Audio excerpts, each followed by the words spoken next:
For those who may not know, Kristen is arguably the world's leading authority on self-compassion. She certainly did the first research on it. She's a professor at the University of Texas at Austin with a doctorate from UC Berkeley.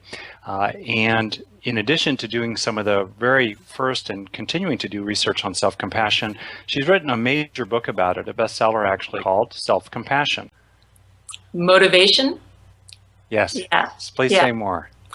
So, motivation, the fear that self-compassion will undermine your motivation is actually so strong that Paul Gilbert has developed a fear of self-compassion scale.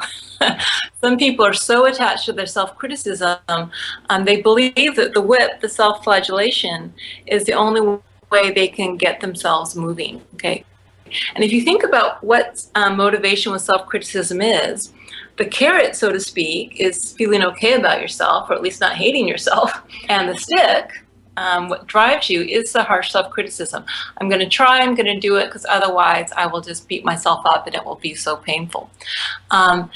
It is really not an effective motivational strategy. So what happens when we criticize ourselves? Again, we activate our threat defense system, we trigger our amygdala, we release cortisol, we get very stressed. Eventually, after persistent stress, the body shuts down and becomes depressed as a way to handle that over-arousal. So self-criticism and depression go hand in hand. And we know being depressed is not exactly the best motivational mindset. The other thing self-criticism does is it makes us lose faith in ourselves because we're cutting ourselves down all the time. Also, we know from the motivation research that belief in yourself, it's called perceived competence, is the #1 predictor of whether or not you're going to be able to reach your goals, is the degree to which you believe in yourself. Self-criticism also makes you afraid of failure. Okay, if I know that if I fail and that if I try and I fail, I will beat myself up, it's easier not to try. So self-compassion takes a very different approach. Self-compassion actually, instead of tapping into the threat defense system, self-compassion taps into the mammalian caregiving system. When we soothe and comfort ourselves and we're kind to ourselves, it makes us feel safe, just like a little baby monkey feels safe when held in the mother's arms. It releases oxytocin, opiates, actually calms down the nervous system, reduces cortisol. So when we are kind to ourselves, we are actually putting ourselves in the optimal emotional and actually physiological mindset to thrive.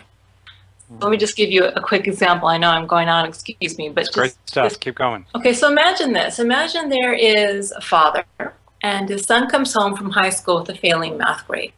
Like, not even a D, F.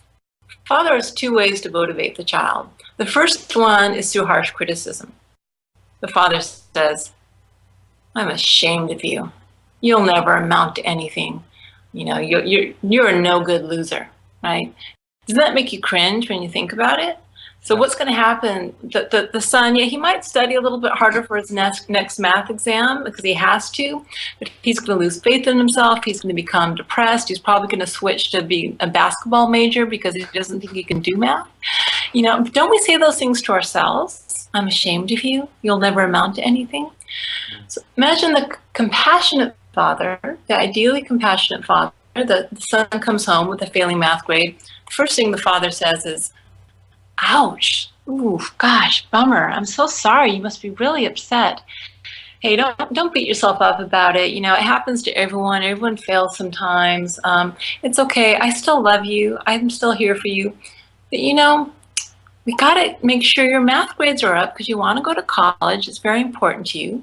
Here's what self-compassion says. It says, what can I do to help? I believe in you. I'm here for you. How can I support you so that you can reach your goals?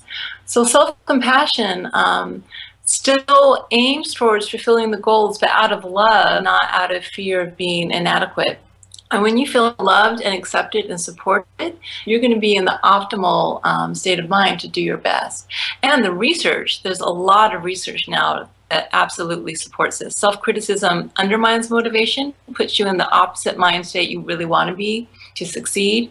self-compassion, if you help people be kind and compassionate, especially after failure situations, they're more likely to pick themselves up and try again. They're less afraid of failure. They'll work longer towards their goals. They'll keep persisting in their goals even when they get discouraged. It's a very useful motivational mindset, just like a compassionate parent is going to motivate their child more than a critical parent. Right. You can tell this is one of my favorite topics, Rick. That's fantastic.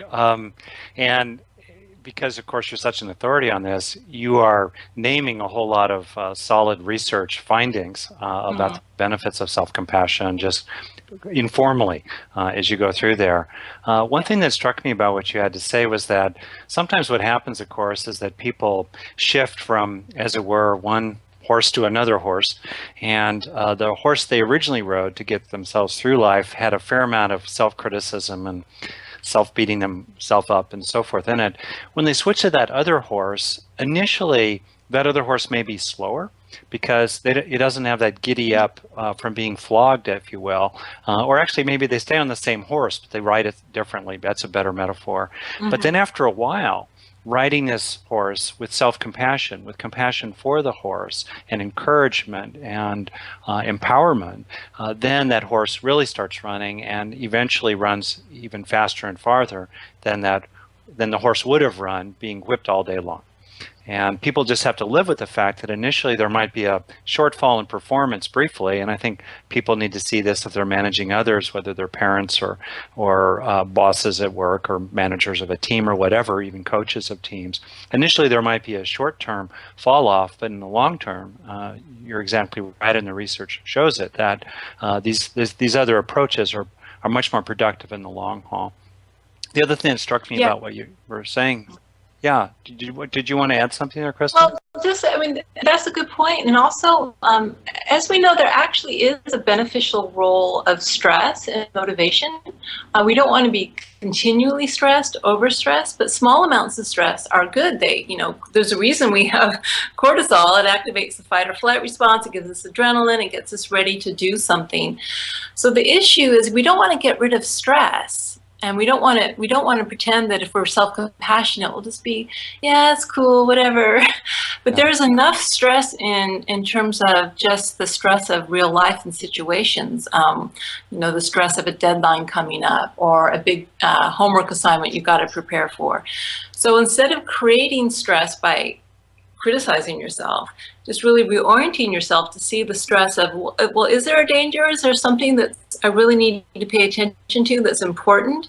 Then you can actually get that same stress to motivate yourself without it having be the overwhelming stress of self-criticism.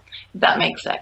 Yeah, complete sense. Also building on what you were saying, I've seen a lot of situations where people dream small dreams, if you will. They don't reach for the stars. They don't pursue wholesome aims, in part because they're afraid that if they set up the aim and then if they fall short, they'll feel terrible as a result. So what they do then is they scale down their aims to make sure that it's within their comfort zone. And yet, if they had more capacity, more of an inner resource of self-compassion, then they'd be willing actually to aim even higher.